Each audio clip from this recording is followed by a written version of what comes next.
Grab your glass and pull up a chair. It's time for your favorite girls' night in. Welcome to Pouring in Parenting. We're your besties, Sil and Inish. We're here to laugh through the chaos. Hello, Pourers. Let's start the show. Hi, Pours. Welcome back to another episode with Sil. And Inish. Inish, how are you doing today? I am blessed. How are you today? Same. Very blessed. Thank you. It's been a good day so far. I got a haircut and I'm really feeling it. I keep looking at myself. Yes, I see it. I'm sorry I didn't say anything before, and I love that. Thanks. Let's get into our drinks for the day. What are you drinking? I poured a glass of Pinot. I need something stronger, but had no time. What did you pour into your glass today? Well, I have some sangria left over from a few parties ago. So it's still good and nice and strong. So I wish I could switch with you because I know you needed the strong drink today. But yeah, I'm drinking some of that in my big old wine glass. Ooh, nice. Look at that. All right. Ooh, little a Yes, little blush so sangria. yummy. That was Anisha's recipe that I used. I did change up just like a few little things. I used the Kettle One Botanicals, I think it's called. It was like a peach and orange or peach and mandarin blossom something. I opened it up. It smelled so good. Like Really? you can just tell it's like really infused with those flavors. And I think that like Mhm. really helped the drink. It smelled so good as I was pouring it, just like the aromas. I was like, oh my gosh, this is gonna be a Hmm. doozy. I'll have to use that for the next party. Yeah, do it. Yay, I'm so glad that the recipe, my secret recipe, worked for you, which is no longer a secret. Yay. Well, True, cheers. right? Yay, Modesty. cheers. Think. Cheers. All right. So today's episode is called Love is a Battlefield. And whether you're new to relationships, been in a relationship for a long time, or out of relationships, there's always something about your partner that you seem to constantly butt heads about. And it doesn't have to be like a huge red flag or a deal breaker. It could be like the smallest little thing, but it just becomes an issue. So before we get into that, Anisha, I want to ask you, what is the one thing that annoys you about your spouse? One thing that annoys me about my spouse, which is actually something that he's working on, is his trips to the stores. I'll send him, you already know. Yeah. You already know where I'm going with this. I will give him a list and he will gladly go to the store and I'll hear nothing from him until he gets back home. And as I proceed to unload or, unbag the the products, the purchases, I'm realizing either things are missing or it's the wrong product. And at this or at the point that I was at before, it's an instant 0 to 100. Why didn't you call? Why would you pick this specific item when we've been married for 10 years and I don't think we've ever had this item in our house before? You know what the tag looks like, you know. So it my biggest gripe was that he wouldn't pick up the phone and say, "Hey, they don't have this brand that you specifically asked for. Is there another brand that you want?" And after complaining many of times, we now have a better system and it works. And if you're Good. wondering what the system is, I take pictures and just send him the picture, or he You know now what? picks up the phone. I feel that. Sending pictures sometimes, especially when it's like, I don't want any substitutions. I want this specific one. Don't get me the store brand. I don't care if it's cheaper. Like, this is the one that I need. Like, Yes. that's when you have to send a picture because they will come home with the craziest shit. And the And I feel complaints. you. I feel you on that going from like 0 to 100 quick. Yeah. Like, I don't know what it is about that rage that just all of a sudden is like all consuming instantly when they come home with some BS. Yes.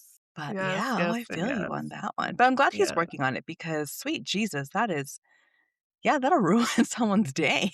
Oh my gosh. That'll cause a fight for sure. Oh my goodness. What about you, Sal? Yeah, there's a few, but the one that really just grinds my gears Mhm. Is when I'm telling him a story or I'm telling him, like, something about my day, and he, like, thinks he knows what I'm about to say, and he'll say it, and I'm just looking at him like, "What? No. Like, why would you let me finish my story." And he's like, "Oh, well," like, he just thinks he knows where I'm going with things sometimes, and I'm like, I get so freaking angry. Let me finish telling my story. And the thing is, I guess sometimes I pause for effect, and he thinks that's his That's a moment segue. to speak. I am still speaking. Okay, the pause is for effect, for dramatic effects. Oh But oh yeah, I can't stand it. my Like I'm god. just like want to choke him. That's a new one for me. I've never heard of a spouse that involved. I love that. It's like a game to him. He's like, "Yes, let's go." Yeah, But at least he's actively listening. he is, but not the way I want Yes, him to. that's fair. Like you listen and you don't speak and done. Yeah, don't give me advice, don't give me a solution, just listen and that's it.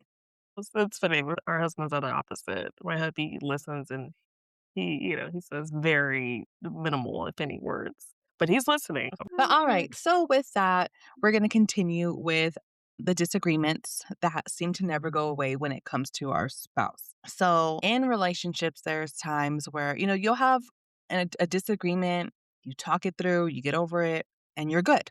And it's like never happens again. But then there's those every year or so, that same freaking argument comes up. I think we all have those. I know I for sure do. And I know I put myself in those situations as well.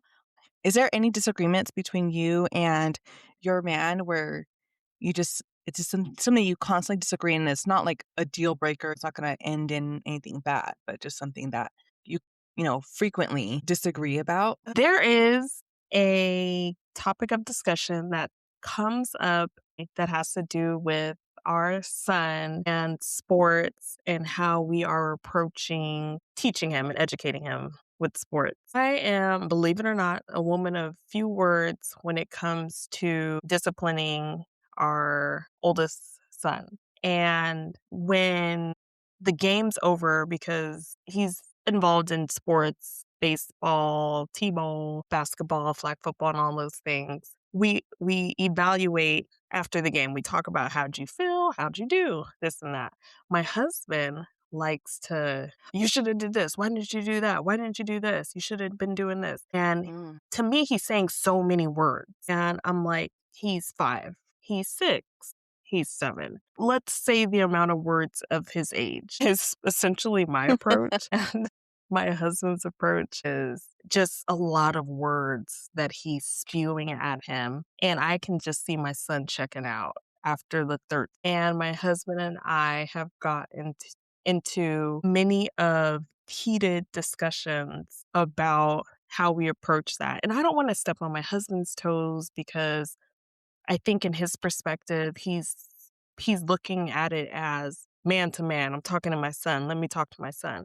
Because I think he feels my approach is too soft because I'm his mother. And so to me, there's a fine line between trying to delegate, but what is he even taking from what you're saying? Versus I get what you're True, saying, true.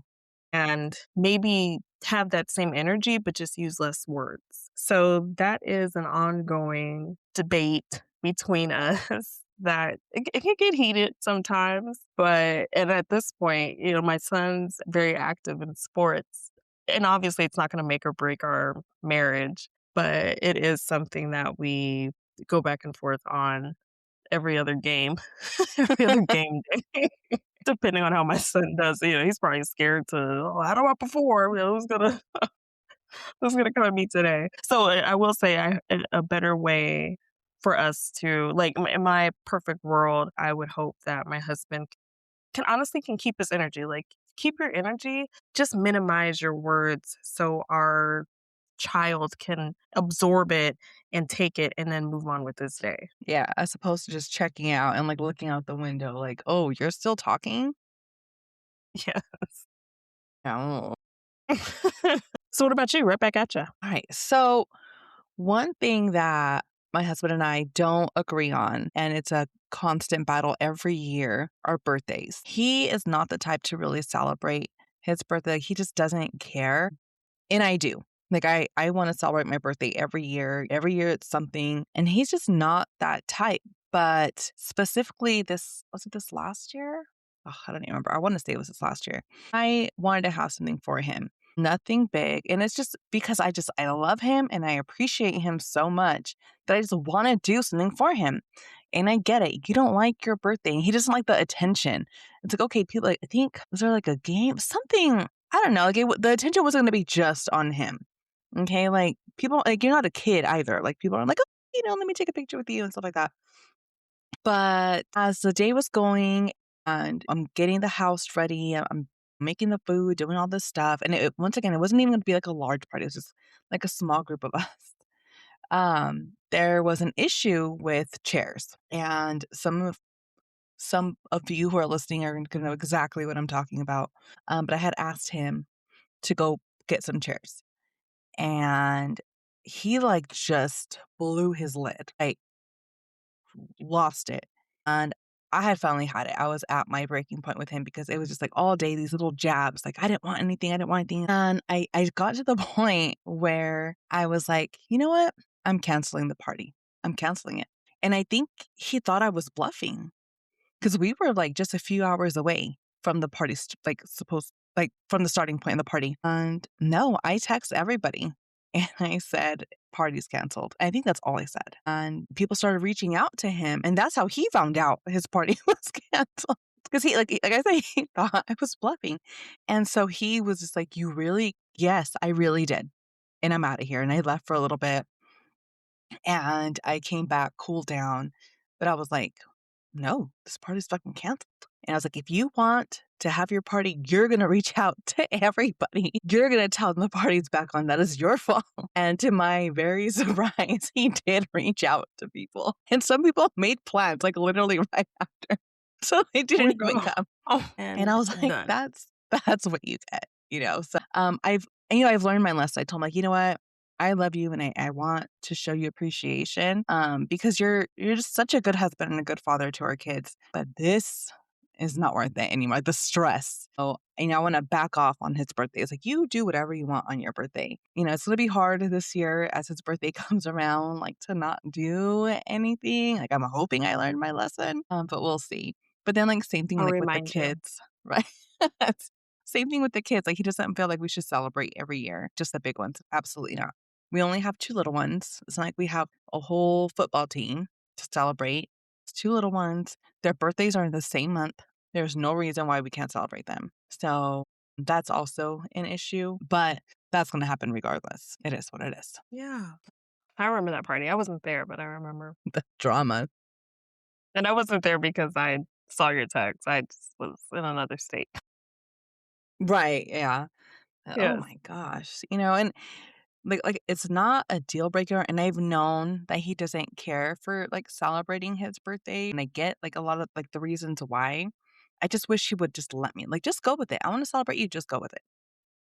Yeah. But, yeah, I guess he had just had enough of me that day, and me too. That's it. Your party's Right. canceled. Done. Yeah. But but comes growth. Growth Oh, comes yeah. with all of these stories that we're talking about. Yeah, he learned, don't call my bluff, cause yeah, shit will go Yeah. down. All right. Our first hot topic has to do with fashion. So, heels or no heels. A lot of teens, young adults are wearing sneakers today when they should be wearing heels. So, specifically, like to prom, like just going out like to dinner, they're like in a very pretty dress or like nice outfit or nice suit, like for guys, and they have some fucking sneakers on. Like, when did that start and when is that going to end? I don't like it. I don't. Like, why? Why spend all this money on a pretty dress or like a nice button up and like some slacks just to mess it up with some sneakers? And like half the time, like pictures that I've seen and stuff like that, like they're not even clean. Comfort. And I get it. I would prefer to be in sneakers than heels, but sometimes you do what you got to do. Right. No, I'm a heel girly. Yeah, you are. And I I definitely feel that the heel it's a feminine piece of wardrobe, right? And it just gives that last bit of oomph to the dress. And a sneaker over a heel, if you put the same girl in the dress and she has a sneaker on and then the same girl in the dress with this heel on, honestly, it's probably 2 completely different dresses Yeah. because the heel makes that much of a difference. So, I'm a believer in wearing heels, and I guess if you have to bring some flats or some tennis shoes to change into after you got all the pictures, then do you. I've never done that, but if you feel the need to do that. Okay, as someone who has done that many times, I am a baby when it comes to my feet. Once my feet start hurting, I need to take them off instantly. So carrying around like even some freaking flip flops, but sneakers. But you go from having a polished look with the nice shoes, either nice heels or what do guys wear? Like just like nice shoes. What are they called? Dress Just those shoes? dress shoes. Yes. Okay, yeah. Like some nice dress shoes for guys and some heels for girls. Like you have a polished look. You look put together. But the second you To throw some prom. or anything for that matter, like you're going somewhere nice, you're going to dinner, like please don't put on those freaking Nikes. Put on some heels or put on some nice dress shoes. Look polished because the second you put something else on, like you look raggedy. You look like you're about to go for a run in a dress. It just looks unpolished, Yeah. and I think keeping that feminine energy and presenting that femininity is is necessary if you're courting, dating, and you don't have to and I'm not saying like, "Oh, just be the woman in the kitchen cooking with your heels on," like they were doing Ooh, back in the never. '50s. But going out and playing dress up for the night, I think is is sexy for your partner and to be sexy for yourself, to just be able to present yourself in that to make yourself feel sexy. Yeah. And there might be some arguments about people, "Oh, I feel sexy in my Nikes." Yeah. Well, then you know what? Wear some Then freaking don't. basketball shorts and a big oversized shirt Like, I and don't call it a know. day. But yeah, not with the dress. I don't like it. I really don't. I hope that trend passes soon because I don't get it. I mean, I get the comfort aspect of it. I do, but take a little pain. Okay. Stop being so damn weak. Yeah, because we were in the clubs all night I with our used heels to wear on. heels that literally didn't even have a heel. Look that up. It was a thing. It was scary. Like, how are you doing this? She did it. God bless her. I would never in my life even like I fell so many times in the club because I'm just so uncoordinated when it comes to heels. It's embarrassing. But guess what? I dealt with the embarrassment and the pain. I wish I had those heels. Well, how I wish I still had those heels to, like, bust I don't know where I would go with them, but I wish I had those heels. Now granted, I do wear tennis shoes with skirts from time to time, but that's in the daytime, so I don't want people to think that we're just completely knocking wearing tennis shoes with a dress or a skirt, because if it's a daytime activity and you're feeling girly but comfy on the bottom, then by all means do that. But I think we can both agree that we're specifically talking about clubbing and date nights and those type Dances. of Yes, Yeah. put some heels on. Yes, I agree. Absolutely. Time and place matters. Time and place Yes, definitely matters when it comes to heels. absolutely agree. Another fashion debate is what is actually appropriate to wear nowadays. It seems like it is a freaking free for all, especially for women. I've seen the craziest things out here where I live, and I'm not going to say specifically where I live. Let me just tell you, there was a day we were driving and we were at a stoplight and there was this like Tahoe a few cars ahead of us. And the lady gets out at the stoplight, gets out of her car to get something in the back seat. She's wearing a camouflage skirt, mini skirt. She was a big woman. She was a big, okay. And I'm not trying to put down big ones. I'm just trying to paint you a picture. Okay. Mini skirt, big woman. She opens up the back door, bends over to get what she needs, and she was wearing a thong. How do I know that? Because she was wearing a mini skirt 10 sizes too small. Okay. Like It is like, where were you going with that outfit? Because regardless, your ass was going to be out. Another time, I was at Burger King with my husband and kid, and a lady walks in with the shortest short. They could have been just booty cheek underwear for all I know. Walks in to Burger King wearing those, and it's like, and with her man. Like, does he hate you because you look crazy right now? Like the things that I see out there. What, Inish, elaborate. What is happening to the world? Why is this like, is there any rules to fashion and what you wear and don't wear? Like, or they just these people just have no friends? I feel that people are the rules of fashion. Let's tackle that. It depends on your mindset on the rules to fashion. They had a TV show called What Not to Wear back in the day. And it was a host with a woman and a man, and they would help people that were nominated by their so-called friends or family member. They would stalk them for a week and then say, "Surprise, we've been stalking you for a week. And this is the footage that we picked up on you. And we don't like how you dress, so we're going to teach you how to dress." I do believe in freedom of speech. I feel that there are a lot of people out there that are comfortable in their skin. I feel that there are people out there with different things going on in their lives, so their approach to fashion may be different. I also think that the demographics of where people live at is different on how they approach how they approach what they wear. So, there's so many layers that we could break down with that question that you asked, but Guacamole. I will say that as I've gotten older, that my approach to fashion has been it's been different. I explore more. I take more risk, I think. So, it's tough. I feel like there's just a way where we came from, and I say we as the community of human beings from the 20s to the 30s to the 40s to the 50s, and the layers of clothes have gotten less and less and less and less. So literally, from what I just said earlier, women were on commercial sets with heels and skirts and shirts cooking in the kitchen for their husbands, to now women are on social media cooking with what's her name? Cooking with, twerking, not complete Oh, opposite. yeah. So it's just the society. Are we evolving backwards? Maybe, but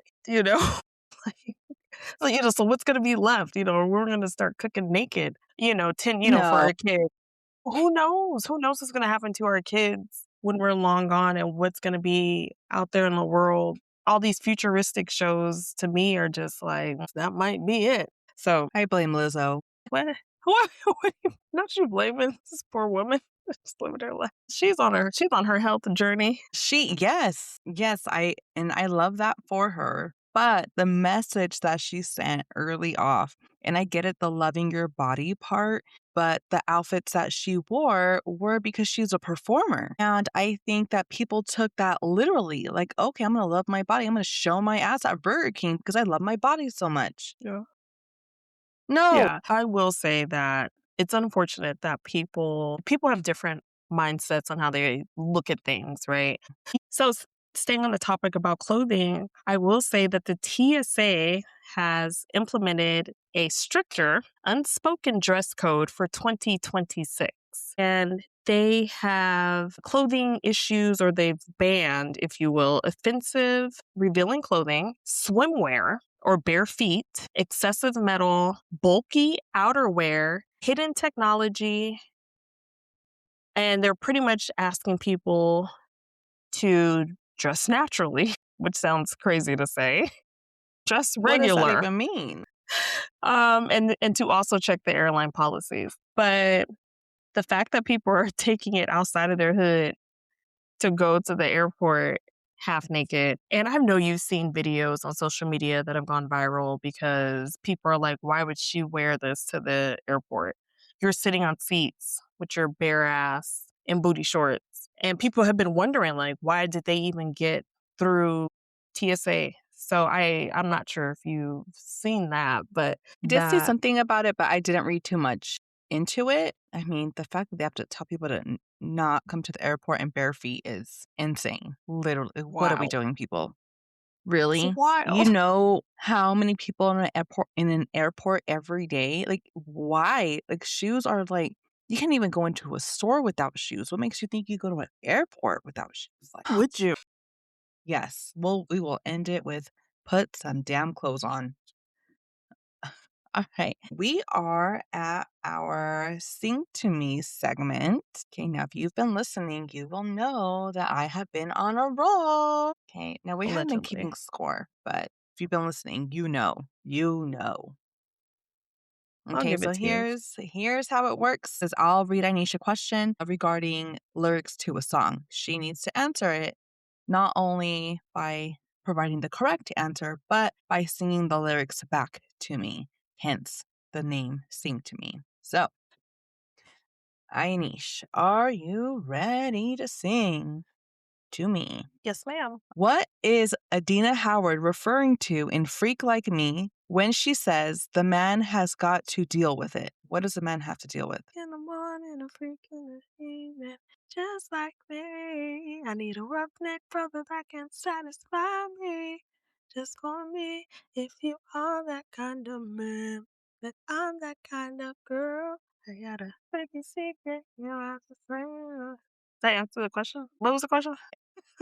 What is Adina Howard referring to in Freak Like Me when she says the man has got to deal with it? Well, you're moving kind of slow. Gotta keep it up, not let go. That's just one thing that I'll never do. I don't know. I done damn near sung the whole song. You're right. You did almost sing the whole song. In the beginning of the song, Is it the chorus or the verse? The hell? she says, Gotta be the let me verse. Shit. lay it on the line. I Oh, got a little shit. Yeah, we gotta freakiness sing it. inside. And you know that the man has got to deal with it. No, I wouldn't have got Freakiness inside. that. Okay. Well played. Oh, All right, so you ready? ready. Been ready. What did Busta Rhymes not mean to do in the song I Know You Want featuring Flip Mode Squad and Mariah Carey? It's not Baby If You Give It To Me. That's not the same song. The same song? Is it the same song? Okay. All right. So I got the right song. Yes, ma'am. You have the right song. That is Okay. correct. What didn't he want? It's how he starts one of the verses. Okay. Let's see. Give it to me. Been together for a Actually, few years, shed a few tears, call each other nickname like Sugar Plum and Pooh Bear. You're always something on the phone. Be honest, it's up to me through my whole struggle. Ugh. Shoot. Wait, hold on, let me think. Baby, if you give it to me, I'll give it to you. I know what you want. You know I got it. Baby, if you give it to me, I'll give it to you. Okay, I give up. I don't. Damn it, I pulled a you move. he goes, I never meant to put 1,000 pounds of stress on your head. I love the way we Oh, sleep and how we how always we cuddle in cuddle in bed. bed. Dang it. Baby. Yes, yes. So he never meant to put 1,000 Thousand pounds of pounds of stress stress on your head. on your Dang. head is the answer. Shoot. Yeah, I definitely pulled Stumped a ya. union move. You got me. You got Yes. me. I knew this song. I feel like this one's easy. Now I'm annoyed that I chose it since I lost the last one. But okay. Mm. I'll pick an easy one too. Beyonce doesn't want no blank in Deja Vu. Gotta be happy, get on the next plan. She don't want no deja vu. No. Um. Gotta be having deja. Want no blank in Deja Vu. What doesn't she want? In the chorus or the what is do we get questions? I'll tell you, you haven't seen it. I don't know. I don't know. I don't know where to even No start. substitute. No, no, I wouldn't have got that. What Can't get part of the song over is that? him. It like part of the chorus. No substitute. I'm pretty sure I was making up words there. My God, I what do you tend to say? make up who knows what I I say think we there. all do. I've never said substitute when I sing that song. I feel like it's very clear. It's like a very clear part in the song. Hmm. So you thought it was easy, and that's embarrassing for me. Thank you for that. Sorry. Thought you were part of the beehive. So all right, this is gonna be I think it's gonna be tough, but you might just spew out the lyrics like you wrote them. Who knows? Okay. In the song Lately, sung by Divine, what were they watching? Thinking about you lately. Thing you do, just sitting away, watching the days go by. Watching the Watching the days go by. days go by. You know, Good job. when you said lately I went to Tyrese. Lately, have I Oh, told you? And he said Divine. I'm like, who the fuck is Divine? The only other lately song I knew was that one. All right. Well, I came in with a W again. oh, Watch when I went, out. No, I you didn't get didn't get anything. Freak Like Me. And you didn't get. Why do I always think I win something? I think it's just a mind game I try to play on you, make you think. Yeah, see, because you think I forget that easily. No, What the heck? you took the L today. Gosh, story of my life. It's embarrassing. Yeah, I don't know. Whoever calls us out, if you're listening to this episode, write us a note on any of our profile pages. Instagram, go to our Instagram page and write Inish lost again. If you're listening to this episode, follow us on Instagram and be the first person to write Inish lost again to our latest post. And we'll give you a shout out. Okay. Oh, and really quick, shout out to Reno, Nevada. I don't know who that is out there, but you have been a loyal listener. Thank you. And really quick, also thank you to Colton, California. I know you guys have been listening as well. There's quite a few of you, but Reno, you have us stumped. Thank you, Reno, for Thank listening. you. We Thank you appreciate all so of our much. listeners. Yes, we are growing and just trying to grow and thrive and just find our groove. So thank you so much for hanging in there with us. Send us a message, Reno. Thank you. We love Yes, you. we love you. Thank you. All right, Pores, moving on to a new segment that we are starting. It is our Bridgerton segment. Now, Bridgerton has been a phenomenon throughout the last 4 seasons. We are so excited to just talk a little bit about each episode with you as we watch them. So, each episode of Pouring and Parenting for the next however many episodes there are of Bridgerton season 4, we will be just having a quick discussion regarding what happened in the episode and our thoughts. So, there will be spoilers. If you have not watched seasons 1 through 4, I'm going to politely, respectfully ask you to peace out because we're going to spoil it for you. But if you have and you want to be on this ride with us, I suggest that you tune in and join us as we unravel the social season in Bridgerton and dive into all of the romance and drama that little Lady Whistledown has to offer. So let's begin by recapping the last 3 seasons. So in season 1, Daphne Bridgerton comes out to society as a debutante. Lady Whistledown spreads gossip in a column. The Queen wants to find out who she is. So Lady Whistledown is basically spreading a bunch of gossip about all of the elite in society and Queen Charlotte, who obviously is the main head honcho of the Bridgerton series. You know, everything goes through her basically, and she wants to get to the bottom of who Lady Whistledown is. Then we have Simon Bassett, aka Duke of Hastings, aka Walking God, who pretends to court. Actually, let me go back.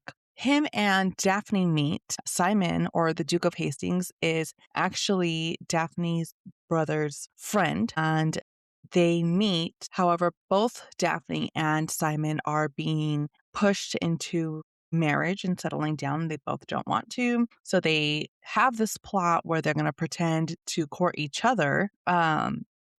To get everyone off their backs. But in the end, they ended up actually falling in love. But then there comes all the drama is that he can't love her. He has like a bad past with his own father.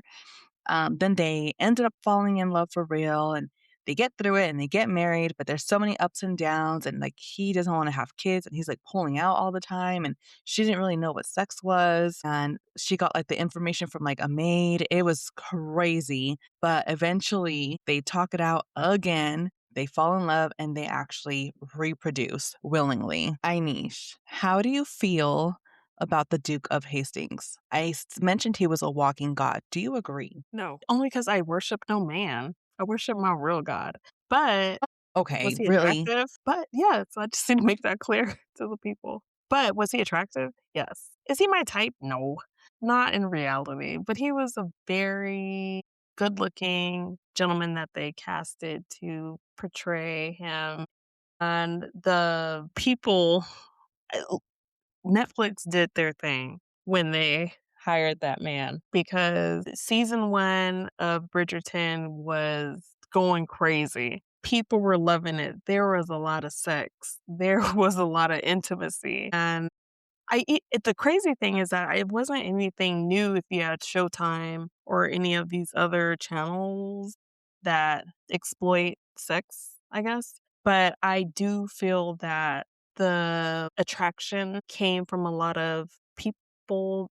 I think that he was an attractive man. I'll say that. Yeah, he And I wasn't pulled mad at the us cast. right in. I think, like, even, like, just his personality, not even just his looks. Because I will say when he first came into the picture in the season, I wasn't blown away by him, but getting to know him and his personality, and you could just start feeling, like, that tension between the 2, and then finally, when the romantic stuff came in, it was hot. It was real hot. Okay.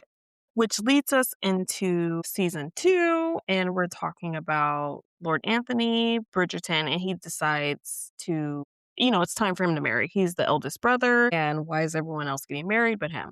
Instead of finding the countess that he should have been looking for, he decided to look for someone that he actually loves, a true love story. And he set his eyes on the young lady by the name of Edwina Sharma, the season's diamond. And unfortunately, before they could do what they need to do, she had to earn approval of the protective and skeptical older sister of hers, Kate. On to the next highlight of season 2, there were enemies and lovers. So while Anthony pursued Edwina, he engages in a fiery war with wits with Kate. Their mutual dislike eventually masks in an undeniable and unconventional attraction. The tension culminates in a high stakes emotional struggle between their duty to their families and their secret feelings for each other, leading to dramatic dynamic that the two had for each other, unfortunately. The last thing that I'll touch base on is the unmasking of Lady Whistledown. Dun dun dun. So parallel to the romance, there is the secret identity of Lady Whistledown. Who is Lady Whistledown? Everyone wants to know. We are 2 seasons in, and Lady Whistledown is just spilling all the tea everywhere. She is like Lady Wendy Williams. Eloise Bridgerton's obsession over Lady Whistledown is taking over, and her need to unmask her is just that. She is the gossip columnist. Eloise is trying to tear down Carrie Bradshaw of Bridgerton. And at the end of season 2, we all find out who Lady Whistledown is, but I will leave on a cliffhanger so Sil can pick up on that for season 3. But I do have a question for you, Sil, Mhm. before we jump into that. I'm getting there. So Anthony spent the whole season claiming he wanted a perfect drama-free marriage of convenience. Do you think he was actually looking for a wife, or was he just looking for an excuse to have never be vulnerable again? I think he was just looking for an excuse. He just, did the courting as it should be without really any emotions. Like, and she was like too young. Edwina, she's like they were not a match. So, I mean, I'm glad it worked out that he ended up with Kate, but it ended up not being drama free. It was a whole lot of chaos, came in between two sisters just because he couldn't figure out what he wanted. So, yeah, no, but it was selfish on his part for He sure. was so young. Yes. And now into season 3. This season is focused on Colin and Francesca Bridgerton, but really it was mainly about Colin Bridgerton. So he comes back into the social season and he's like a new hottie. Like he is the hottest thing in town and he's ready for what the season brings, which is the courting and finding a marriage and finding, his wife. His bestie, Penelope, is also well, she's in her 3rd year of, um, being in putting herself out there in the season and being a debutante, and I believe in, like, their standard society, like, after 3 seasons, like, that that's it. So she was in desperate need to find a suitor, and she just was really, like, socially awkward, so she relies on Colin, who she's actually had a crush on for, like, ever, to help her not be socially awkward with men. So as that's happening, he starts to realize that he's in love with her. They had this big kiss. Penelope was feeling really down about one of the moments that she had had with another suitor. And she just tells Colin to kiss her and like they make out. And then that's when the spark is like ignited and Colin realizes like, whoa, like you're much more than just like my little bestie. I actually like you.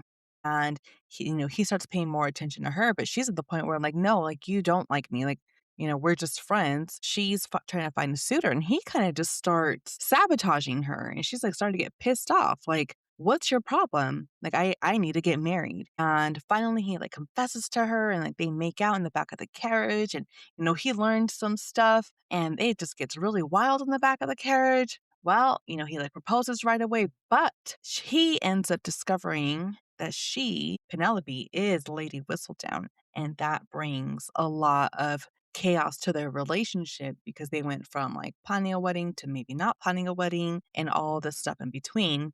And then you have Francesca Bridgerton and John Sterling who meet, and theirs was a very cute love story. It was a little more on the boring side. It was just, I don't know, I guess added fluff, if you would say. Yeah, it was so really cute romance as well, but, they meet, they court, they get married. Theirs was pretty simple, it seemed like. At the end, Penelope confesses that she is well, after a bunch of obstacles, she confesses finally that she is Lady Whistledown, and she apologizes for everything that she has said in her column, and she says this in front of the queen, and the queen eventually is just like, "You know what? I love gossip," and allows Penelope to continue with her column. So, did you see that coming, Inish, that the queen would just kind of forgive her for writing her column? The queen has an amazing poker face, and her poker face the whole season was giving just that. I don't know what you're holding in your hand. I don't know what you're gonna say from one sentence to the next. So, honestly, I feel like it was the birth of tea, of gossip. Lady Whistledown and the queen noticed that, and seeing the entertainment, honestly, I think that a part of her was probably sad that the hunt was over, the chase was over, because now they all know that secret. Everyone knows who it is. So, what's the next thing that we're gonna chase as a community?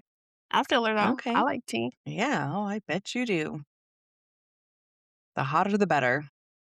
The hotter, the better. That brings us into Queen Charlotte, a Bridgerton story that acts as a prequel that explores the deeply emotional history behind the monarchy. So, one of the points I will discuss is how the season begins. The season begins with Charlotte's arranged marriage to King George III. Their union is more than just a royal merger. It's used by the Dowager Princess Augusta to facilitate a social shift, the Great Experiment, to be exact, which grants titles and status to people of color, effectively creating the racially integrated society seen in the main Bridgerton timeline. One of the other highlights that we're touch base on is the king's hidden struggle. It was difficult to watch. Unlike previous seasons, there was conflict in the social and the primary obstacles. Here, in this particular season, George battles with mental illness. The series reveals his desperate and often painful attempts to cure himself so he can be the husband he feels that Charlotte deserves, leading to the heartbreaking realization that they must find a way to love each other between the stars and the shadows of condition. One of the last things that I'll touch base on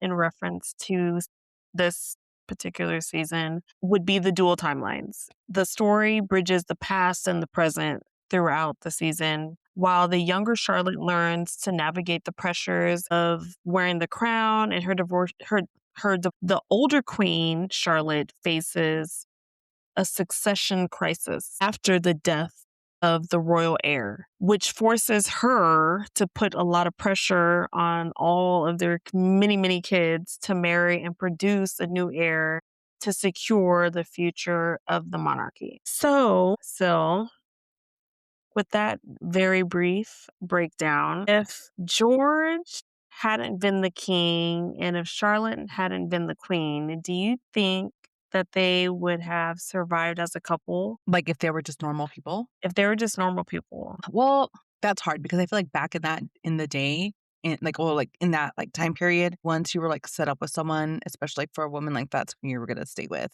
So I think, yes, they would have. It maybe would have been handled a lot differently because they wouldn't be in the spotlight, like, being the king and the queen. I think they could have. I mean, it did seem like she really did love him and vice versa. I just think that his debilitating illness led him to just like want to push her away. And she's like, no, like, I'm not going anywhere. So I think they could have possibly handled that maybe even with more ease outside of being royalty because they wouldn't have to be worried about who's watching them. There's a lot Right. more eyes on them as royalty. So yeah, I think they could have. Absolutely. I mean, I thought he was handsome, Yeah. quite frankly. I thought he might have been better looking than, the first gentleman. Uh, I think that she really the liked Duke. him. Yes, I think that she really liked him and almost felt, "Why are you pushing me away? Am I not good enough for you?" To a certain extent, because we're both 2 good-looking people. What's wrong with me, sir? Not Right. knowing of his, mental issues that he was dealing with at the time. And the Yeah. fact that it took him so long, I think that that hindered their relationship more than helped it, because he thought he was helping by not exposing her to that because he thought he was gonna push her away, so I don't know. I think they would've made it outside of that Yeah. Same. if Me they too. weren't royalty. Okay. All right. Well, that is it for our recap of Bridgerton and Queen Charlotte.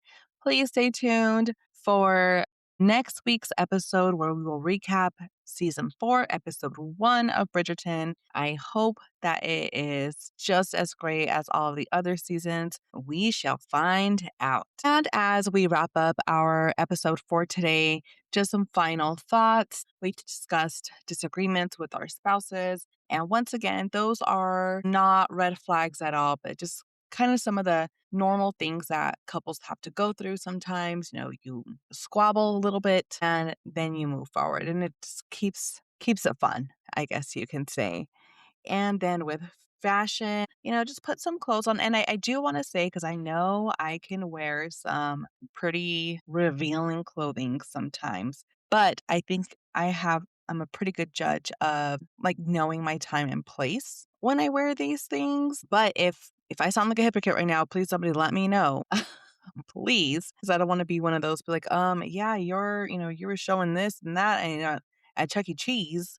And please tell me so I could stop. And then Bridgerton season is in full effect. So once again, we will be with you, come at you with the details of that episode next time. Inish, any final thoughts? No, I think that we touched base on everything and that talking about having disagreements with your spouse is normal to a certain extent, but just making sure that you communicate. Having open communication ultimately is, I feel, how you grow as individuals and as a unit. All right. Sounds good. Please make sure you follow us on Instagram at Pouring in Parenting and all the other social media outlets Thank you for tuning in to another episode of Pouring and Parenting. where sip happens and we pour about it.